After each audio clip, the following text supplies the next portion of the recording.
Hello hi friends, అందరికీ నమస్కారం అండి. ఈరోజు స్పెషల్ వచ్చేసి నాటుకోడి చికెన్ అండి. ఇది ఆంధ్ర స్టైల్. మేమైతే ఇంట్లో ఎలా చేసుకుంటామో అలానే చేస్తున్నాము. చూడండి, ఆయిల్ యాడ్ చేస్తున్నాము. ఆయిల్ అయితే వేడైందండి. పచ్చిమిర్చి, ఆనియన్ యాడ్ చేస్తున్నాను.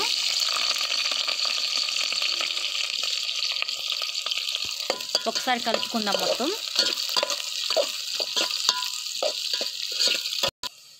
పసుపు యాడ్ చేస్తున్నానండి. ఒకసారి కలుపుకుందాము.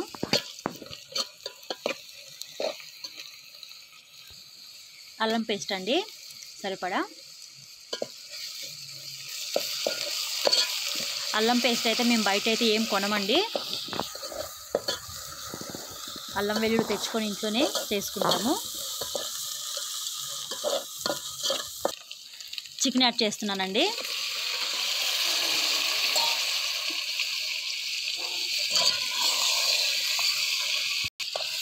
మొత్తం కలుపుకుందామండి.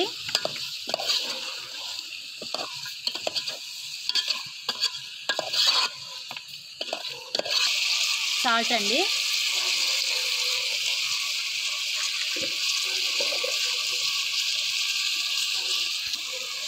కారం అండి సరిపడా. ఎంత గ్యాస్ స్టవ్ మేము చేసినా వంట కంటే కట్టెలపై మేము చేసిన వంటే టేస్ట్ వేరండి.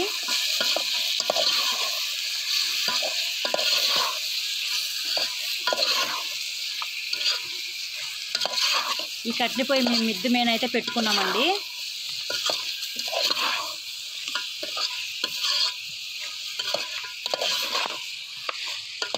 ఇది మంచిగా ఒక 10 నిమిషాల వరకు మగ్గనిద్దామండి. దీంట్లో వాటర్ వచ్చి నిగిపోయే వరకు ఒక్కసారి కలుపుదామండి.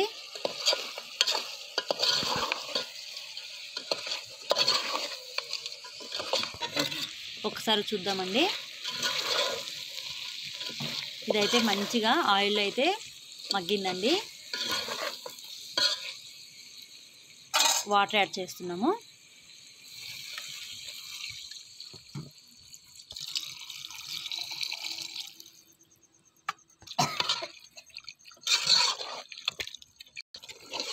కర్రీ అయితే మంచిగా ఉడుకుతుందండి చికెను. కానీ నాటుకోడి కదా, తొందరగా ఉడకదు, కొంచెం టైం పడుతుంది. కుక్కర్లో అయితే తొందరగా అయిపోద్ది, కానీ ఇట్లా వండుకున్న టేస్టే ఎక్కువ ఉంటుందండి, బాగుంటుంది. మసాలా యాడ్ చేస్తున్నానండి. ధనియాలు, ఎండు కొబ్బరి, చెక్క, మొగ్గ ఇవన్నీ కలిపి ఫ్రై చేసి మిక్సీ పట్టాము. అలానే కొత్తిమీర, పుదీనా కూడా యాడ్ చేస్తున్నాను.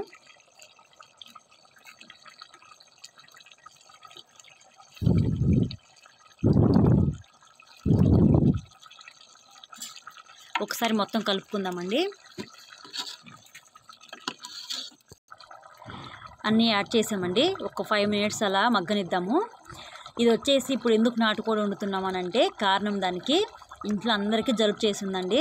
మంచిగా మసాలా వేసి మంచిగా చార్వాలాగా చేసాము. ఇది తింటే కొంచెం రిలీఫ్ అవుతుంది అన్న ఫీలింగు, అందుకే తీసుకొచ్చామండి ఈరోజు నాటుకోడి. దీంట్లో ఎలాంటి మసాలాలు అట్లా ఏం లేదండి, సింపుల్గా చేసుకోవచ్చు. ఇలా చేసుకున్న చాలా బాగుంటుంది. ఒకసారి ట్రై చేసి చూడండి. అలానే నచ్చితే లైక్ చేయండి, షేర్ చేయండి, కామెంట్ చేయండి, సబ్స్క్రైబ్ చేయండి. ప్లీజ్ సపోర్ట్ చేయండి. ఒక లైక్ అయితే ఇవ్వండి. థ్యాంక్ యూ ఫర్ వాచింగ్ అండి.